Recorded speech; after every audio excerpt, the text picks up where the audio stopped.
Welcome back to the channel. I'm Oliver Phil. Today I'm going to be getting out the 1666 combine. I'm going to do a once over on it, get it serviced. I'm going to change the oil and fuel filters, air filters.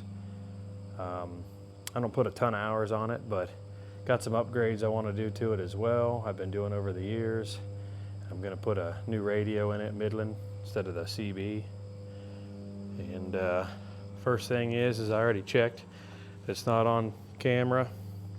Is it needs 2 new Group 31 batteries, which I already got out, load tested them, charged them, and I was hoping to wax it this year, but it didn't happen. So I'm gonna get batteries thrown in it and then I'll get it out where you can see it. All right, got new batteries in. Gonna see if she'll start.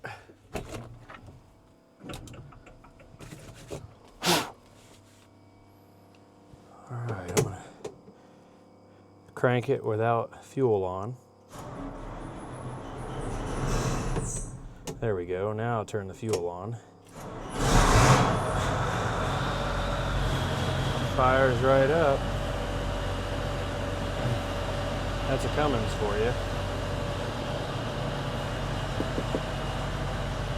Gauges look good. Give it a minute here. In gear. Got hydraulics. Here we go.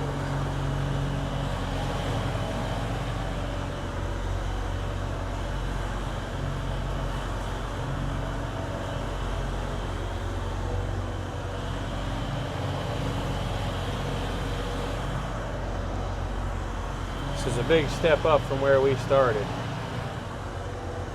I started with a 45 EB, then moved to a 3300 Deere, and then got this 1666 and have never looked back.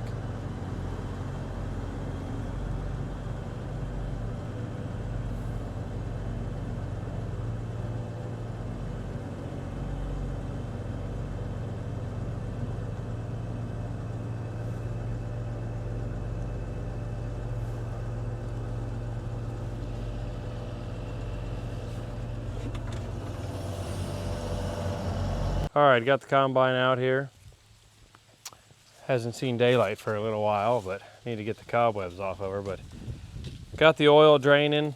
I'm doing an oil sample. I'm gonna send in and see how things are going. I'd like to see about condensation. Last year we added the lower sieve adjustment, external sieve adjustment, which is an option. And we're installing the upper sieve adjustment now. Same exact handle. Buddy's come over to help me do that. He does it a lot more than I do. I've still got a long way to go on these. Got the new batteries in, which I'll finish snugging down the connections, and then we'll change all the filters, oil, fuel filters. I'll see if I have a coolant filter, but I don't worry about that one as much, but I do change it. Get the new air filter. Just reset the reminder here, the restriction gauge. And then take a look at air filter here. Which this one is metal. I'm doing a new outside. The inner was already done and it's pretty clean. So I'll show you guys that sieve adjustment and what else we do here.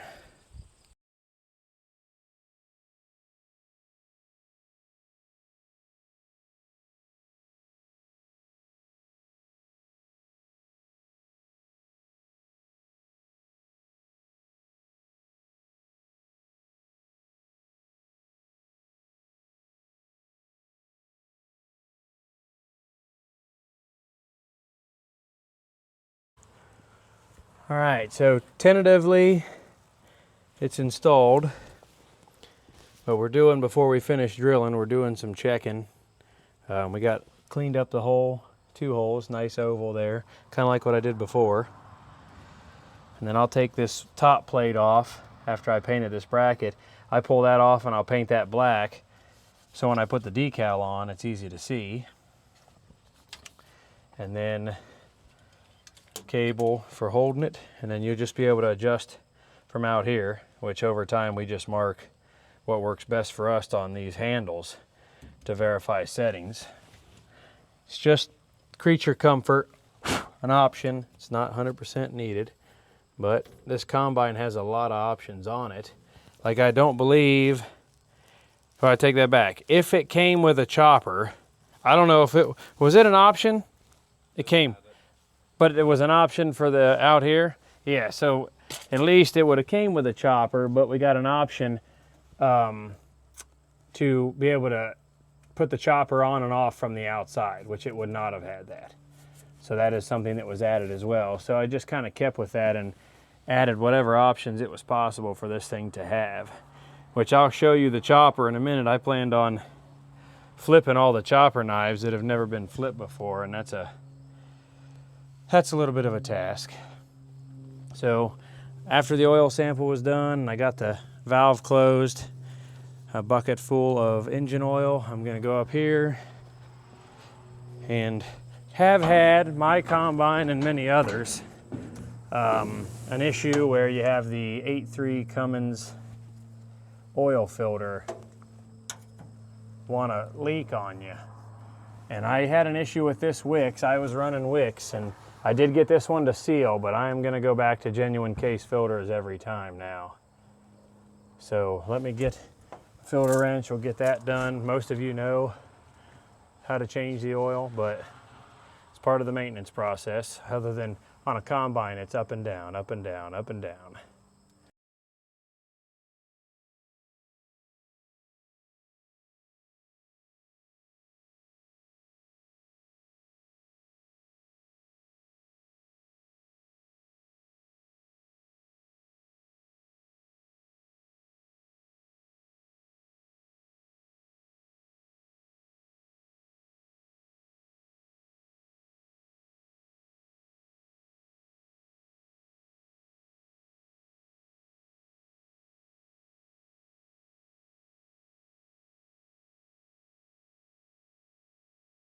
All right, got the oil change done. I did go ahead and take that plate back off, get it shot with some black paint. So I'll put that back on with a new sticker. I touched up the red from where we made our hole. I'm going to get the fuel filters changed now. Got a primary here. And then up at the engine is a secondary.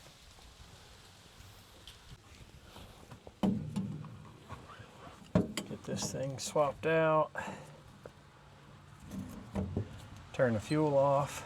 So I always have to work that back and forth. It may not shut all the way off.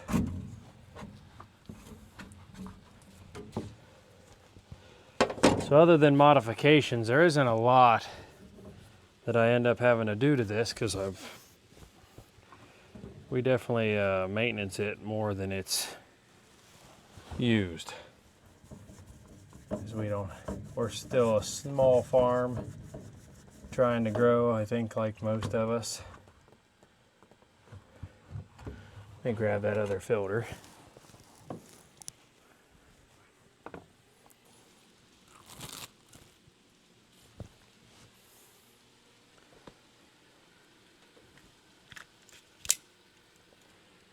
See about changing the O-ring up top here. It's hard to use these pliers. There we go. Slide a new O-ring back up in.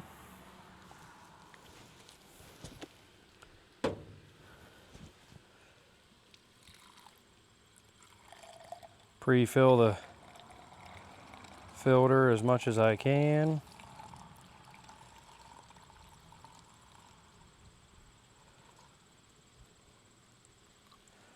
Luckily, gravity helps this one.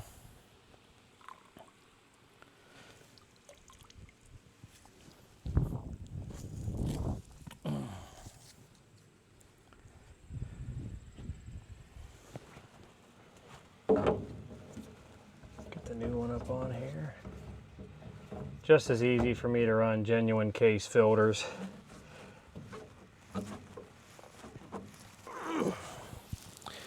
Use what you want, but I know what I've had less issues with. I've had this combine bogged down at different times, and it didn't seem like it mattered. And I stopped and changed the fuel filter because today's fuel and combines are filthy and you never know what can get in the tank. So let's play devil's advocate there and say it has nothing to do with the filter, it's just the crap that gets in the tank. But even on environments that aren't on a combine, I've had the issue. So got that one changed. I'll do a wipe down with some cleaner on it, so then I can mark it with my hours and date.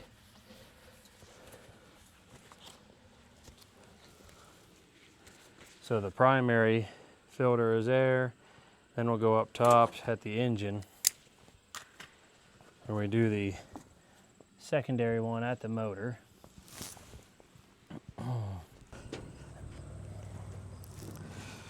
So down in here, I've already checked my rotor gearbox, chopper gearbox, and I've greased everything in here that needs greased. I always check in between the radiator and the fan for animals. That happens a bunch. Let's see where I can put you here.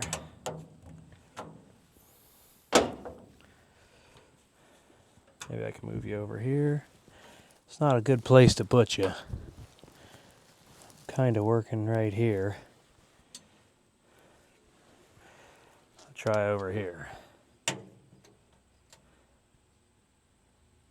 All right, that might work. So I take this drain pan, I try to get it down here where it might do some good.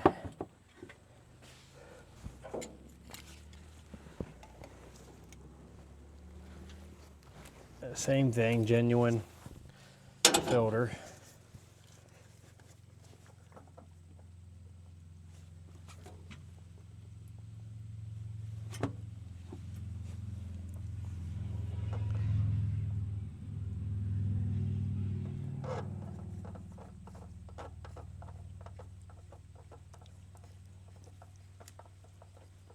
I always check for any signs of leaking.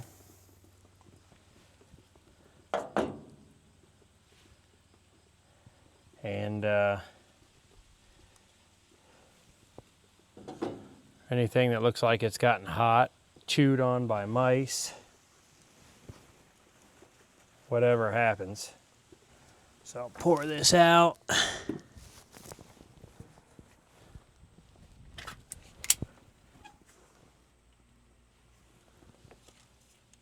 Change the O-ring under here as well.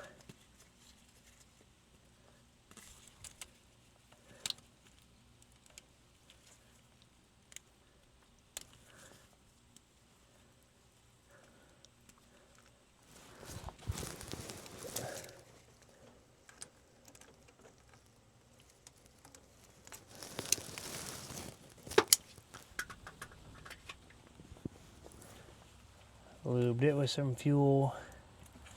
Got the other fuel filter filled mostly the way up.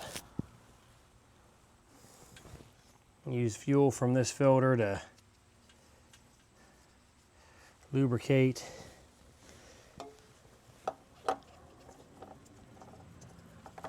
And spin it on.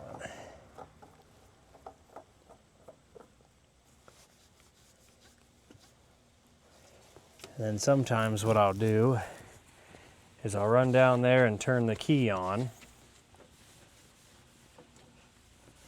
and let the pump prime up here. But I have a primer right here.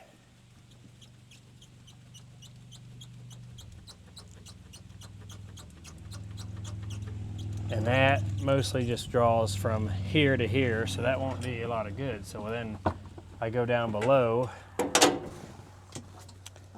That's pretty much from once the fuel's up at this filter to prime the rest of the system. So I'll run down.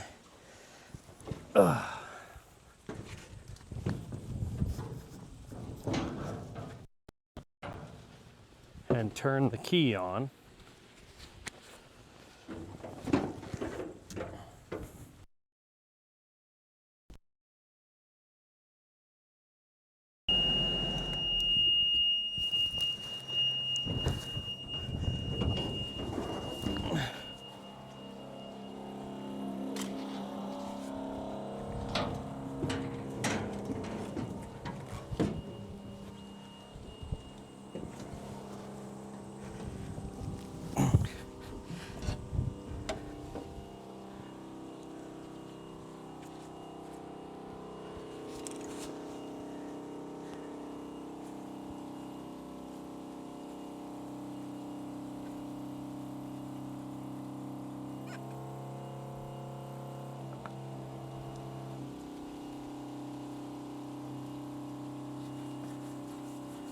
There we go.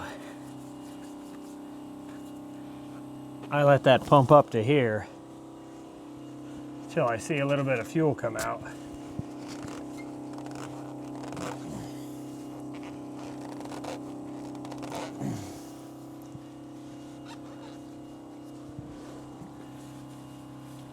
And give everything a good wipe down, because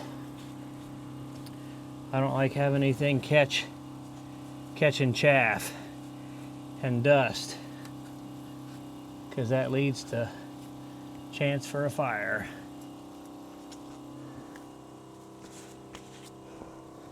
And then I'll pump this some.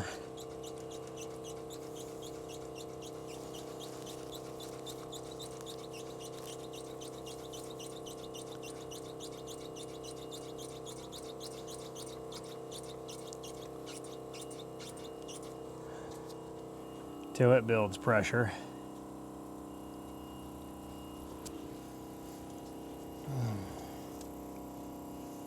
Same thing, anywhere that there was a little bit of seepage.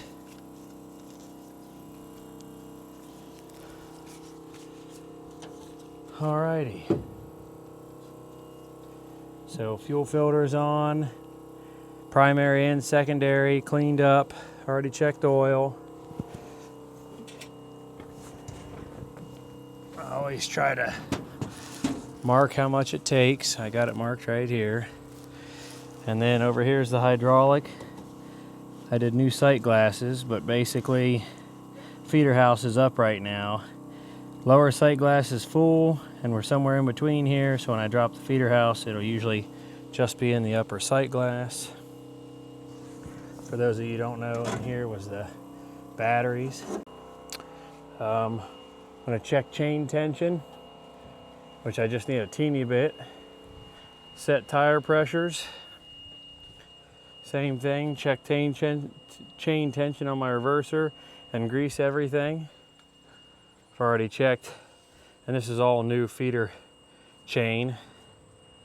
Belts are all good, and checked all the adjustments. Then I got another gearbox up there.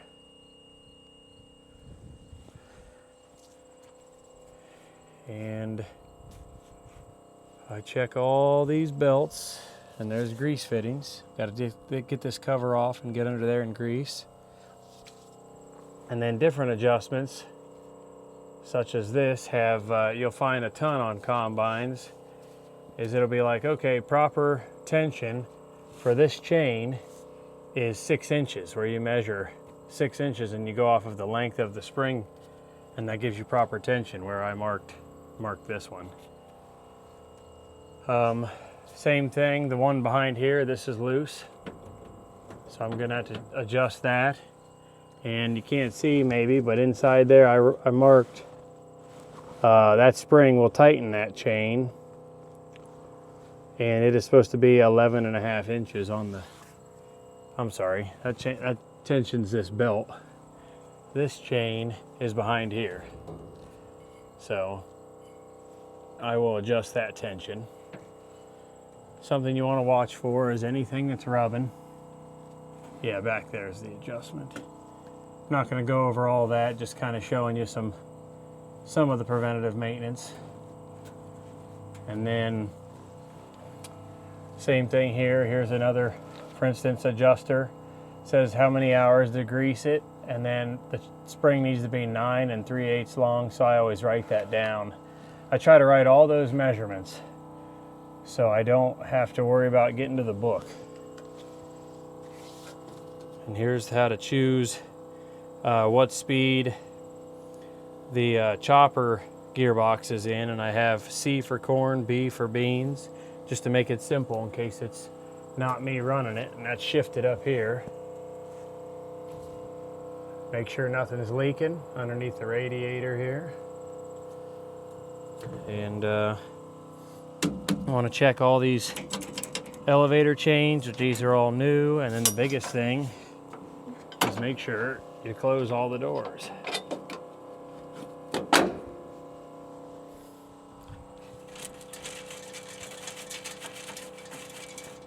Got beans in here, which will get cleaned out. So same thing, just with one hand. Let's see here.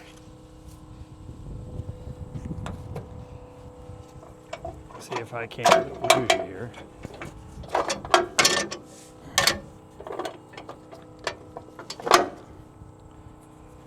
There we go.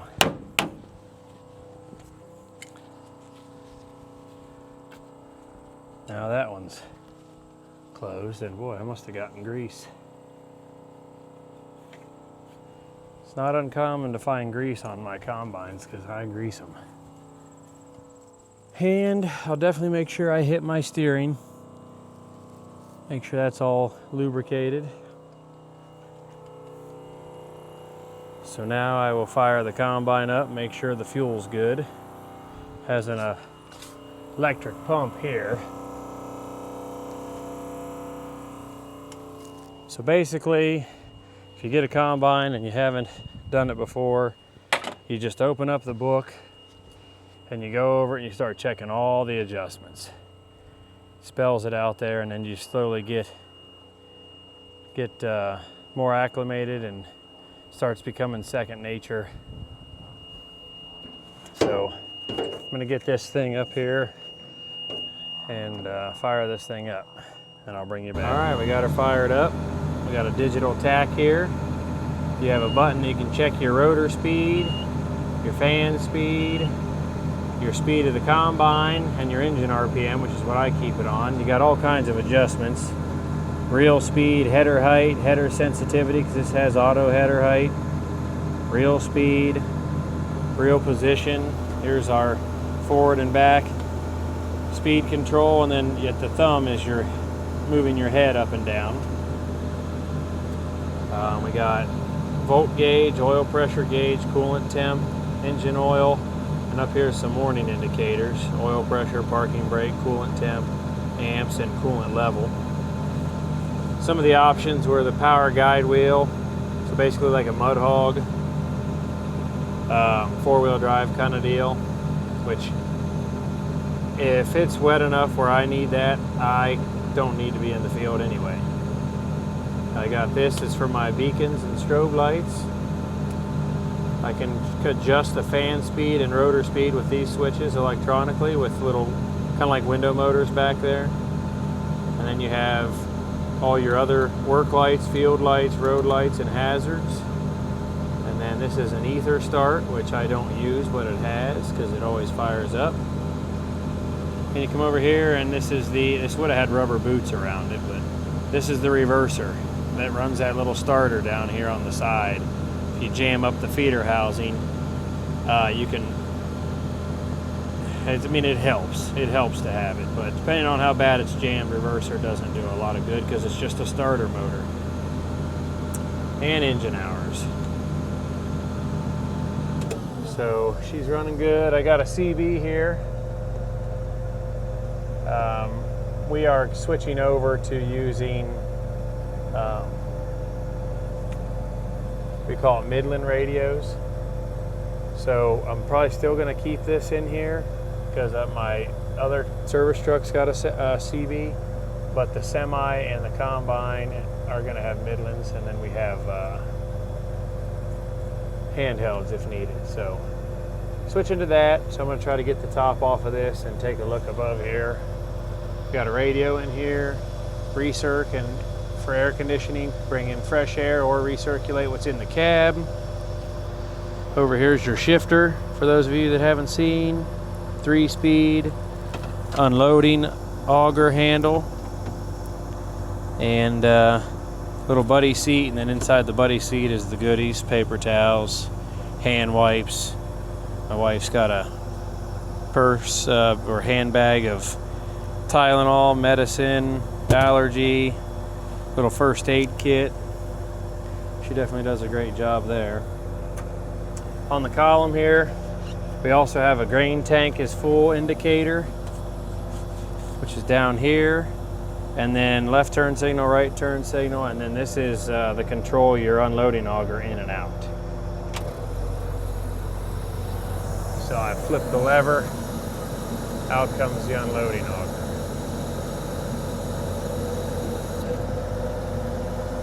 And that's how that works. So we'll get all that greased up and I'll catch you back. Last bolt to get this side cover off.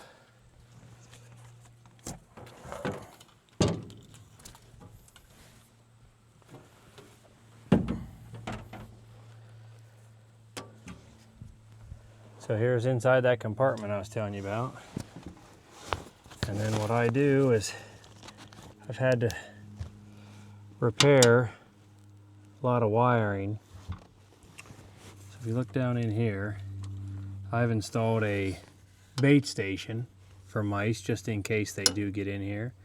So they get everywhere, and then you can see some wires I've repaired.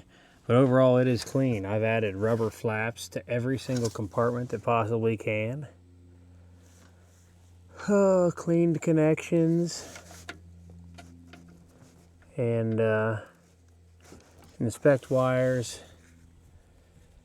and then I will get all, and then I put caps on any holes that are inside this compartment, which are quite a few from the factory. It's hard for you to see this. Zip tied everything nice and tight so they wouldn't want to mess with it. And then I will get this cleaned out. Open up here where they've chewed before. I've repaired some of these, but see, anywhere there's a hole I put caps and rubber flaps. So I always check for that, even inside the cab. Anywhere there's a gap, I put split rubber hose. I put any caps and filled any holes that they would come through. This is a problem though, where the tilt steering is and the brake pedals. They can get their head and whole body through there. That's hard to block. So you try to do that. Let me get the other side opened up, and then I'll go get my mice bait refilling key and bait so I can fill those back up just in case, and we'll get a look at if they've been nibbled on, which with livestock, I bet you they have. Something you get used to is, again, climbing.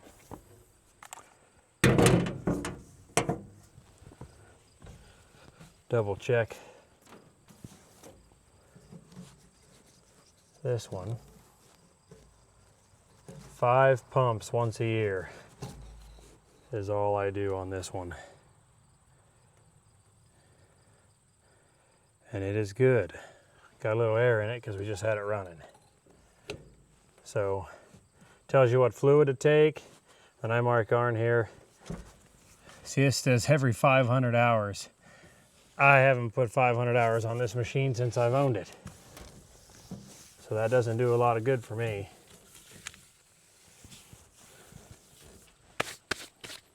Where a lot of guys do. So let me see if I can move you to a halfway decent spot. Almost dropped you.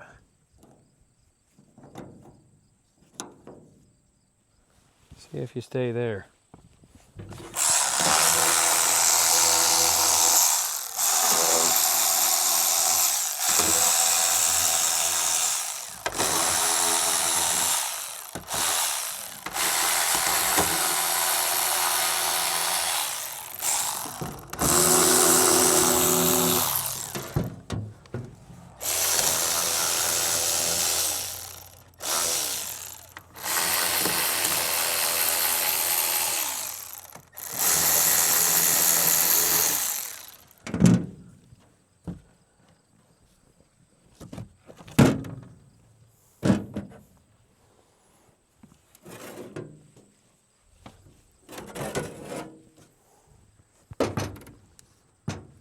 Now normally this compartment is terrible, but as you can see, I keep it clean. And had I not done rodent control, it would have been a lot worse. And what you'll see here is, it used to be way worse. I wish I took pictures. But what you'll see here is by giving them something to eat, they avoid to eat what I don't want them eating. So I glue these down, and this is a bait station. You can see the red. Look further in there, and it is got more red in there. And then when you find droppings, it has red dyed droppings. So they're eating it, and that means they're gonna die. So that's what we want. No mice. Mice, no bueno. So I look for chewed wires. I keep everything clean and taped together. That goes to the other side into another compartment. So overall, this is very clean. So I'll get this all vacuumed out and blown out. And then I need to install a radio. And that shouldn't be a problem.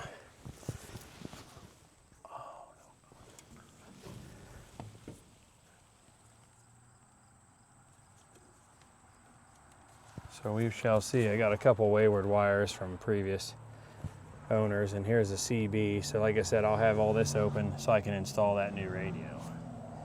So let me get this all cleaned out. All right, so I got her all vacked out, and then I take brake clean and I wipe down the rubber mat. That way I try to eliminate any smell. So open this up, and that's the good news there. Most of the blocks have only been chewed on a little bit.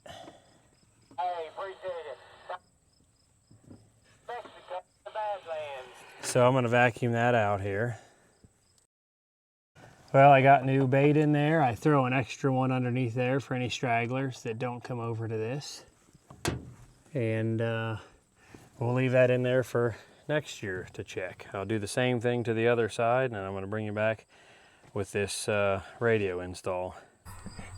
All right, I'm going to mount the antenna on the mirror so I can get it as high as I can, kind of like this CB one. I need to do a better job there. So let me get that put up. I don't have a place to put you, and then I'll bring you to the radio. So there's the antenna, all nice, secured and zip tied.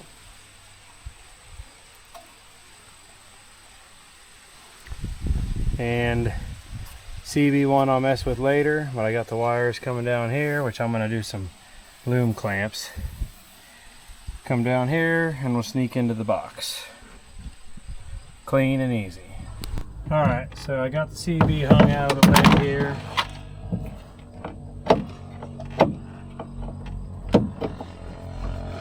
I get the interior cover off. This is where your heater lines go up. Oh.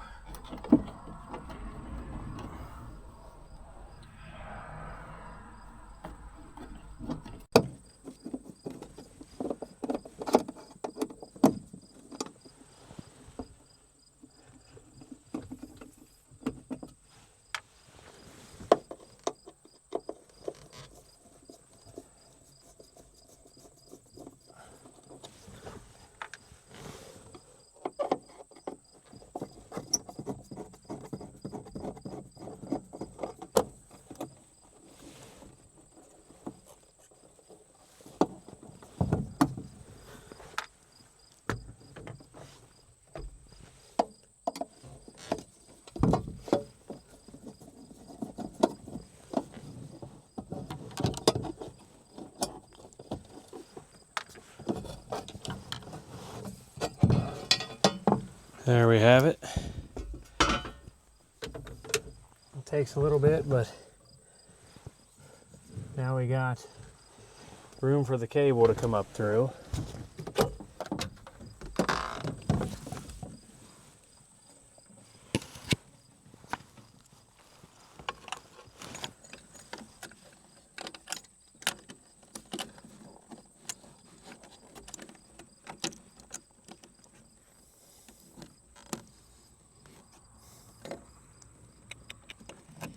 There we go. And then that'll go up.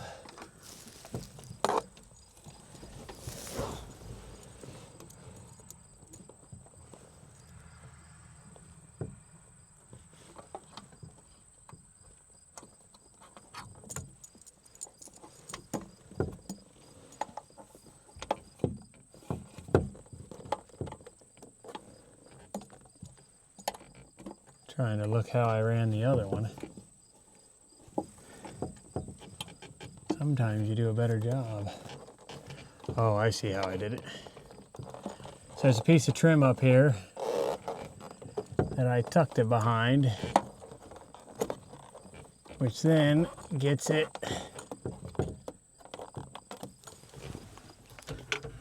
up under the trim on the outside.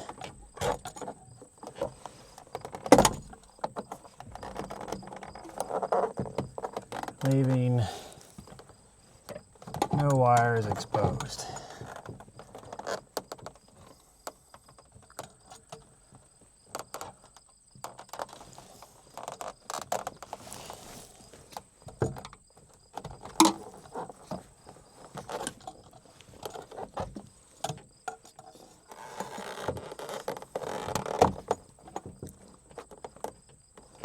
There we go.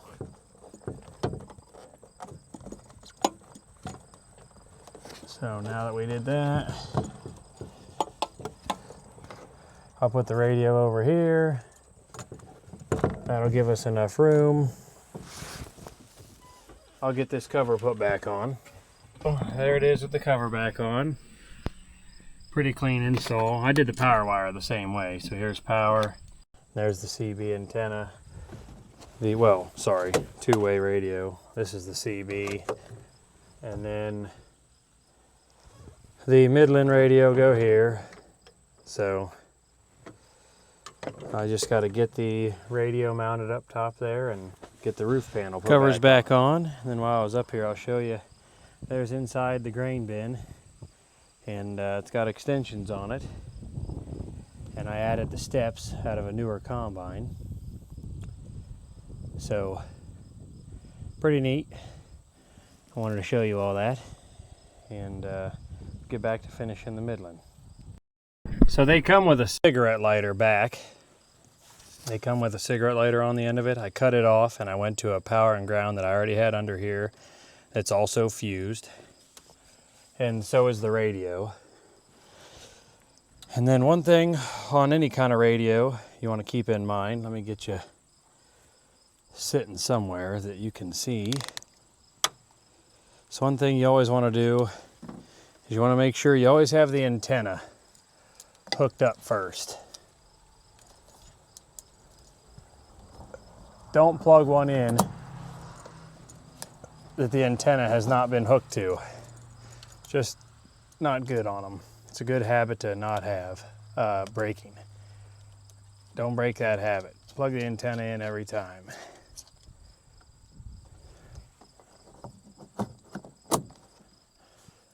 And then connecting power. So there's the antenna. I slid the radio on, connected my power, assuming all that is correct. And before I heat shrink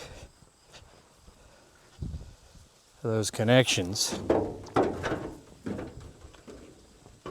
climb up the ladder for the 150th time. So there's the install. Doesn't look too bad. There's a sticker.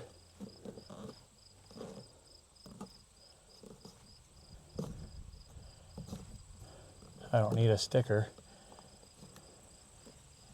This is real life here. I try to save the steps for you so you don't have to see me struggle with a sticker. Plug the mic in, and that is just going to come over here. Turn the radio on, and boy, stand by. Let's flip that around. Hang on. All right, so what I noticed is I had flipped the radio upside down. No big deal. Speaker faces the bottom. That's a good telltale sign. Now I'm going to try the radio. Hello. Copy. Oh, the wife's on the other end. Can you hear me pretty good? Yes, I can. Aspen can too. All right, so the wife and the dog can hear me clearly. All right. That's an easy, simple install. CB still works when we need the CB to the service truck. And that is all it was. So here's the radio I put in.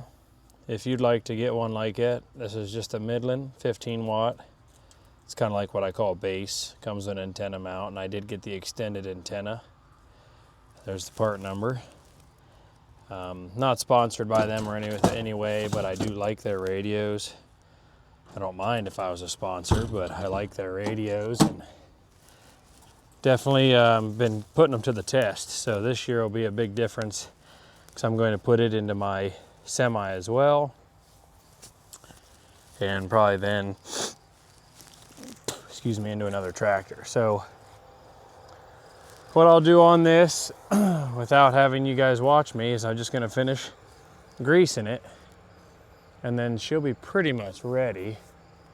There's bean dust flying already because everybody's harvesting. I'm never the first one, but I'm never the last one either.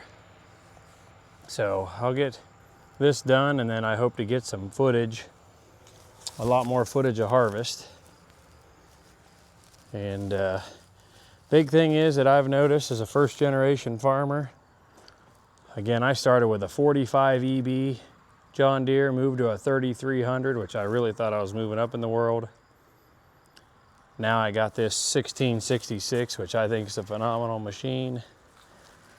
Basically, just take it easy, always listen for new noises, and if it smells burnt, check it out.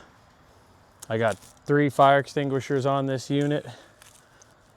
I drag a chain here for maybe static electricity, whether that's a wives' tale or it helps. I could see how it helps for those who don't do it and for those who do it.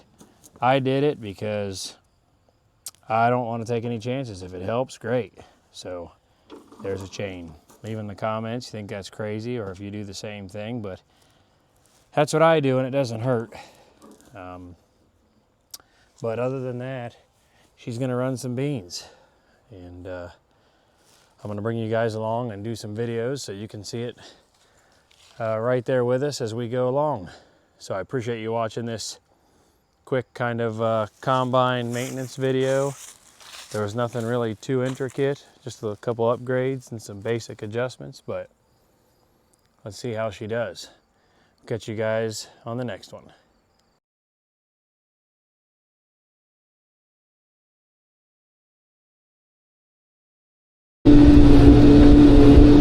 Well, our harvest goes pretty quick. Didn't have any custom cutting this year, but everything for the most part went smooth. We got last little bit to clean up here.